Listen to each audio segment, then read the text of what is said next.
Welcome to S M టమాటా. ముందుగా అందరికీ నమస్తేనా. ఈరోజు శుక్రవారం 28 నవంబర్ 2025 సంవత్సరం. ఈ వీడియోలో మొలకల్చెరువు కేజీ టమాటా మండీలో టమాటా ధరలు ఎంతవరకు వేశారో చూద్దాం. ముందుగా నేడుతో పోలిస్తే సరుకులు ఎక్కువగా వచ్చాయినా ధరలు తగ్గాయి. ఇప్పటి వరకు జరిగిన వేలంపాట ప్రకారం మిక్సింగ్ కాయలు 100 రూపాయల నుంచి మొదలై 150, 200, 250 వరకు పలికాయి.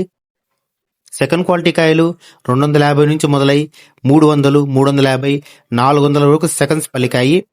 క్లాస్ కాయలు 450 నుంచి మొదలై 500, 550, 600 వరకు క్లాస్ కాయలు పలికాయి. ఈ రోజు మొలకల్చెరువు కేజీ మండీలో సూపర్ టాప్ చూసుకున్నట్టయితే సూపర్ టాప్ 620 రూపాయలు వేశారన 620 రూపీస్. అది కూడా 2 లాట్లు వేశారన 620తో. మనకు ఎక్కువగా వినిపించే రేట్లు వచ్చి యావరేజ్గా 400 నుంచి 500 లోపు మనకు ఎక్కువగా వినిపించే రేట్లు. నా వీడియో నచ్చితే లైక్ చేయండి, ప్లీజ్ సబ్స్క్రైబ్ చేయండి.